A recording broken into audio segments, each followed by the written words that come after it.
So I got a new webcam. Looks a lot better, I gotta be honest. And let's just say you won't see this for the battle, because I'm recording this a week after we played the game. Yeah, it's safe to say that I've had quite a few technical difficulties this week. This laptop's an absolute garbage, and a PC's coming soon. How's it going, guys? And welcome back to the channel. Today, it is my team builder for SPL D-League Week 3, where your Slow Bohemians are taking on DyeItTight, the coach of the Minnesota Lightning Bolt. Dye is an incredibly respected player from his APA days as well as his Wi-Fi days. Had some really impressive wins in BUBL on the road to making semi-finals, finishing as the top seed. So it's safe to say that this is definitely a step up. I'm looking to keep going my streak, 32-0, and getting another win on the board, putting me in a really nice spot for the playoffs, would be hugely beneficial. However, as I've basically said every week, Dye's team is super scary, and there's some stuff that I basically have zero responses to. So this should be a fun one to work out. If you guys are still enjoying these team builders, let me know. I hope you're enjoying the upgraded quality. You can actually watch this video in HD. Yeah, it's still kind of nuts, but this was a necessary purchase. So, without further ado, without all these antics out of the way, let's hop into the matchup. Getting into Dye's team here, which consists of a Greninja, a Lando T, Iron Hands, Ogerpon Heartflame, Pheasantipity with access to Terra, Blastoise, Baskin Legion with access to Terra, which is absolutely terrifying, Mesprit, Archaludon, and lastly Hisuian Avalugg, because if you can't beat it, join it.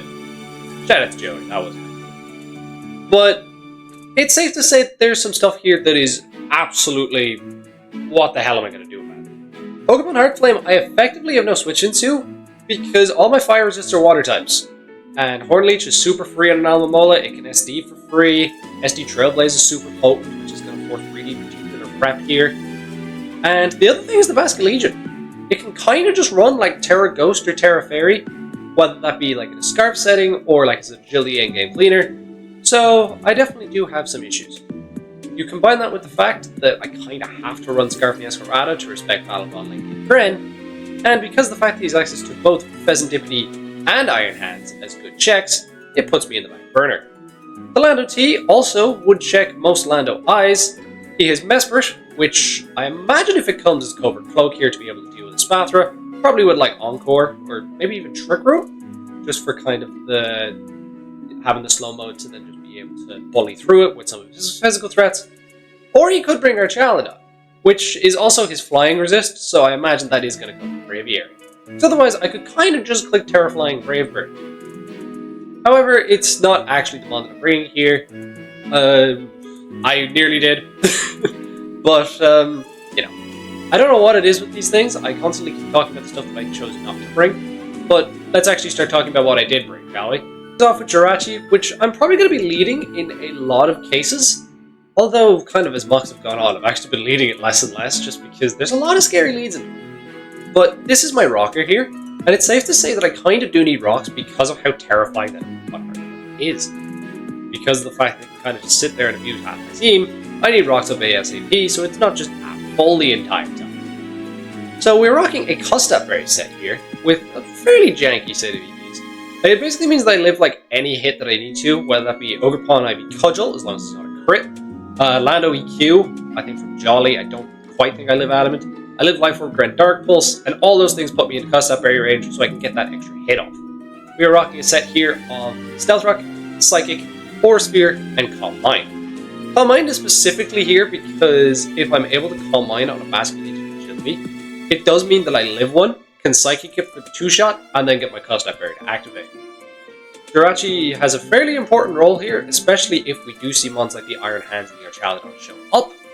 And it being able to live the hits that it typically would be threatened out by should put me in that beneficial position. It could get a little bit dicey with this thing if it gets weakened by something like, say, an Iron Hand Volt Switch, or if, say, the Pheasantipity shows up and U-turn spamming on me, but I kind of have to run that risk. We move on to probably my win con here, and it's safe to say I cooked this one up in the lab pretty well. It is Lando I, proving why it is the superior Lando. Because I'm going to admit to now, I have never enjoyed using crap. So Lando I is rocking the Adrenaline Orb this week to be able to get the speed boost, as the Lando T is the most obvious switch in, with a set of Substitute, Bulk Up, Earthquake, and Crunch. As I mentioned when we talked about the matchup earlier, Mesprit, if it comes, is going to be tailor-made for his Spathra. So he doesn't want to use it as his Landorus switch-in. Therefore, I think his Landorus switch-in is his own Landorus. Either really, really Spadef, or potentially even Assault Vest. It might go Scarf depending on how he feels about Braviary, but I feel like those two are far more likely. So what the intention is to be able to get a sub-up on something like an Iron Hands or a Pheasant Dippity switching out. A Chaladon also falls under this bracket, so any of them switching out, he's likely to go into his own Lando. So, if I'm able to get the speed boost and the Adrenaline Orb, and then get a sub-up, after a bulk up, the only thing that breaks my sub is like really attack-invested Adamant Stone Age. I live max attack crunch behind the sub, which I do think is probably going to be the strongest thing he brings. So, getting that opportunity to just sub and bulk up, and also if he's like a more defensive set, which I am hopefully can find out before I get this thing online, it should mean that I'm able to live crunch into a U-turn afterwards if I take bulk twice, which would be super duper important, because there is instances where if he knows that himself bulk up, he can U-turn into his Iron Hands, and if that breaks the sub, I don't actually kill with EQ. Crunch is there for that extra damage on the Mesprit if it does happen to be switch-in, which would kind of mean that a lot of the time, I don't know, if Mesprit's his Lando switch-in, it means he's a lot weaker to his Spathra, which I will take. But Crunch there for that extra damage, as well as just to make sure that I can kill the Basket Legion after I get the bulk up boost. This set is super potent and hopefully can win the endgame if I position it right, but I do have to be careful because of the offensive potency that Dye possesses in this matchup. We then move on to Rotom, which is coming off the bench for the first time this season, which means everything but Carbink has come in these first 3 weeks, and I'm really happy about that. We'll figure something out, Carbink, I swear. I'll find a good matchup. So, we have a Choice Specs Rotom here, and the reason for this is that he only has one Ghost Resist, and it's a Greninja. So, Spec Shadow Ball is super free, especially when I can get it into positions versus, say, the Iron Hands, Lando potentially, because Iron Hands is probably switching out. I'm going to keep that in because that's just funny. Iron Hands is probably going to switch out, fearing a Will-O-Wisp. So, what's he likely to go into? I think the Arch is quite plausible, but the other one is aggressively going to open Earthflame. So I want to be able to get that damage off as much as possible because of how terrifying that thing is. So we have a set here of Volt Switch, Shadow Ball, Thunderbolt, and Trick. Nothing too crazy here. Trick could be nice for something like a Pheasant Dippity, maybe even Arch if I want to get rid of like an Assault Vest or something like that, just kind of stacking stamina boosts and being annoying. But most of the time I'm clicking Shadow, which I think makes a hell of a lot of sense. We then get to a Spathra, and a Spathra is a funky one here because we've gone with an Assault Vest instead. Now, you're probably looking at this and like, TJ, why are you bringing an Assault Vest? So the reason for this is I kind of have no backbone from Basket Legion as well as like especially offensive Gren. So Assault Vest Terra fighting a Spathra actually fit the bill. So what we've gone with here is we have Lumina Crash because his switch-ins aren't great. We have Terra Blast Fighting because the Arch is probably his most likely switch into this thing. We have U-Turn to be able to get out on the Mesprit that I think is going to be his champion choice. And lastly, we have Energy Ball to be able to cover both the Basket Legion as well as the Blastoise. We did go Speed Boost in the end. I was so close to going Opportunist because I was like, ooh, Shell Smash Blastoise would be really cool to copy. And it would also work for stuff like Agility Basket Legion because I could two-shot it as it doesn't kill me back because of my Assault Vest. But I decided Speed Boost was just the safer play, especially because I kind of need the speed advantage because of the Grand Overlock. So, nothing too crazy here in terms of TVs. I think this means that it leaves a +2 on Surf, from what I remember the calcs.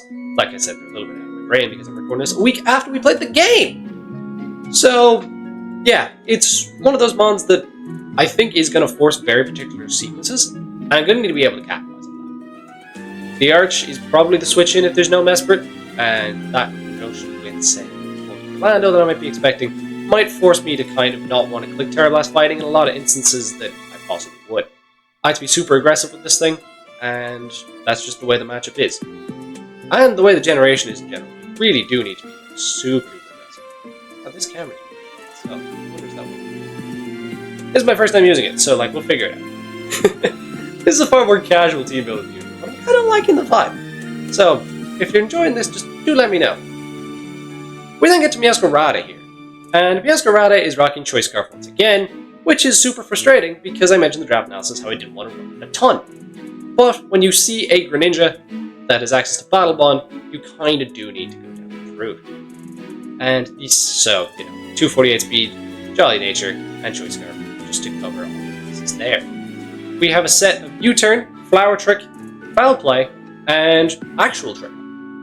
So this thing, it's not really a cleaner. It's kind of just a cover all my bases. Foul Play is therefore SD Ogerpon. If it's, it's able to get the SD up and Trailblaze, then Foul Play is kind of my only way of killing it because Aerial Ace just doesn't quite get the job done. And I didn't really want to be able to be clicking knockoff here. It just didn't really feel like a good button ever. So I thought having my Dark Side was Foul Play made more sense.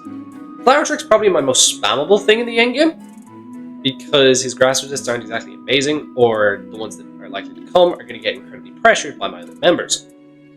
We have Trick just to be able to cripple a Pheasant Dippity if that decides to show up, or I guess it works for Arch too. And then lastly we have U-Turn to get on out of there because we don't like, whether that be the Iron Hands or the Fez, because both of the situations are free Lando, and we went over why that's a good thing. Also, on Lando, I could have gone special, but I decided that Sub Bulk Up was better, solely because I'm worried about Rock 2 Lando, which would completely and utterly ruin the strategy. I probably should have said that. So, this thing, kind of a necessary evil, but I try to work around it. I could have gone Triple Axle. Triple Axle almost came in the trick slot because it could be good just as kind of an endgame cleaner. But I did want to give Arch +3 defense. That was kind of the main thing. Because giving Arch +3 defense with its strong body press just did not match up well into my team whatsoever. Well, from my perspective, obviously. And lastly, rounding things off, we have Overquill. And Overquill is rocking the Choice Scarf because this is my unique solution to my Ogerpon Hearthflame problem. This is the only mon that's actually capable of taking an Ivy Cudgel, as well as a Basket Chapel. So I kind of need the Scarf to be able to outspeed both, because this can outrun, obviously, a regular Ogerpon with a Terra Blaze, as well as a Choice Scarf Basket Legion.